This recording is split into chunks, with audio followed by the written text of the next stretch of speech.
And now we have building chords.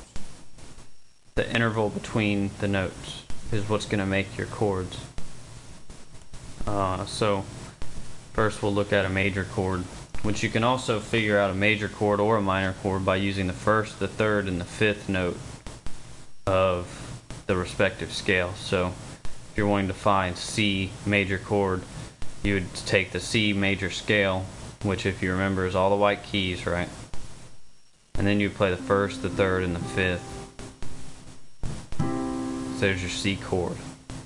Now, any combination of these three notes will be considered a C chord. So you can play it like this, or you can take this C and you can put that on top. That's still a C chord.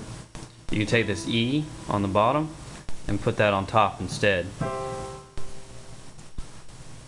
Or you can play all four, double it up. As long as you have C, E, and G and nothing else, then that's just a C major chord. Same with minor.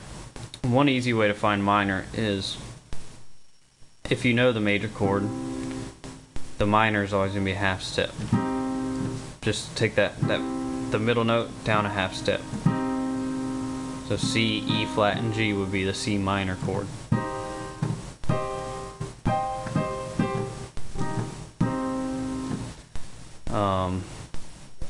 If you want to find any other chord and you don't want to have to figure out the whole scale, you just look at the interval between the notes on the C chord. So that would be 2 whole steps and then half and a whole. So 2 whole steps between the first and the third, and a step and a half between the third and the fifth. So if you wanted to then find A flat based on that, then you would go up 2 whole steps, which would be B flat C. So that would give you the third, and then you go up a step and a half, which would be E flat. There you go. Now there are some things to know about the major chords.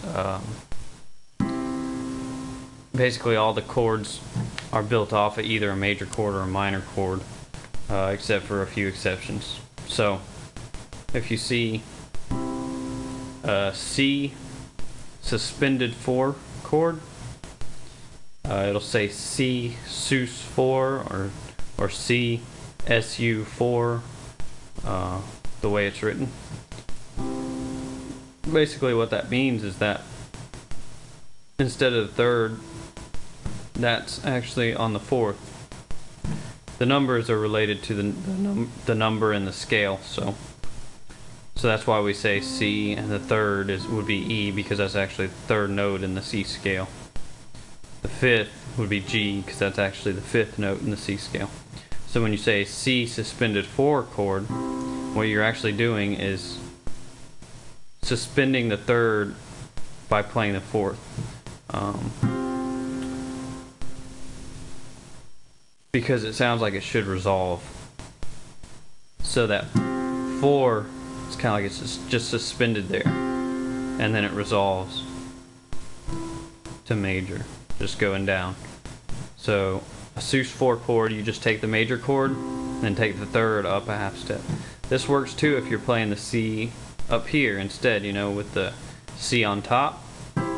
So then a C sus 4 chord would be, you just take that up half a step. Now we'll cover some more different chords.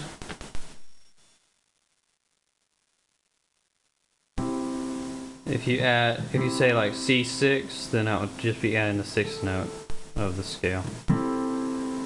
Sometimes you see C7, which is a little different because you see that would be you see just the letter and then the number 7. That would be the major chord, and then you add the 7th note, but you drop it half a step. It's called dominant 7.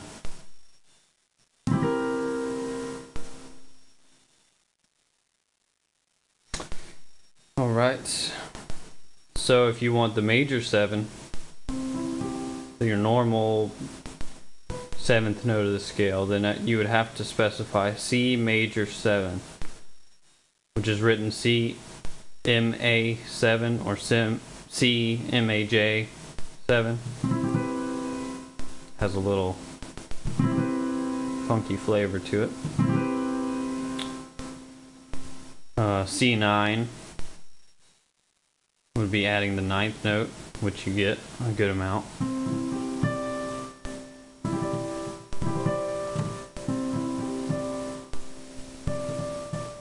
And you can even go up. Sometimes you run into like sharp 13 or something if you get into jazz.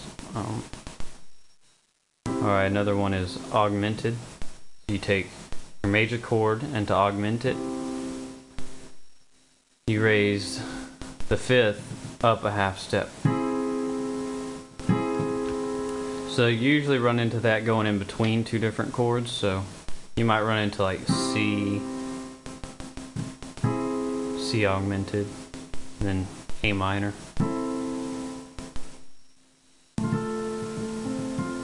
F, C, something like that. That was actually a Pink Floyd song. You don't run into it too often, but you do occasionally. So it's good to know what it sounds like. Kind of that in between. The neat thing about this, the distance between each note is the same. So like you have 2 whole steps, then 2 whole steps. And if you go up 2 more whole steps, it just repeats. So that means that this could be C, E, and G sharp is not only the C augmented chord, but it's also the E augmented chord, and it's also the G sharp augmented chord. Oh, you see that because it's the same distance between each note.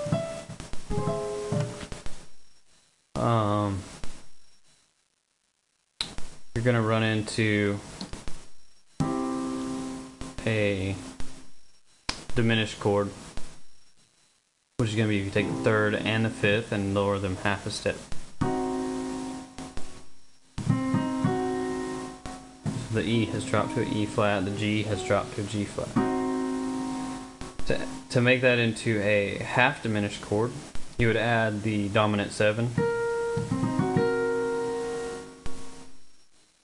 The full diminished chord, it would be basically the 6th. And this is also one of those where the distance between each note is the same. It's 3 half steps or step and a half. So C to E flat to G flat to A. So that would be C full diminished. It would also be E flat full diminished. It would also be F sharp full diminished. Also be A full diminished. Lots of little tricks you'll figure out like that. The main thing is just practice these chords. Any chord you figure out, it's usually easy to figure it out based off of the C chord, you know. And then once you find it out, you can use it for anything else. So like we were talking about diminished.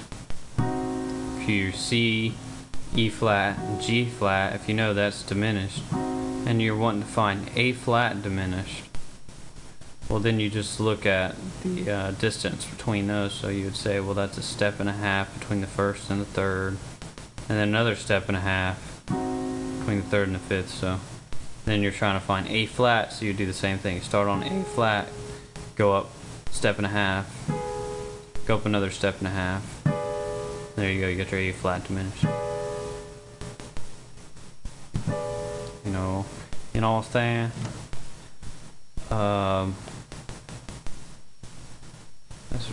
That's really about all the chords that you're gonna run into.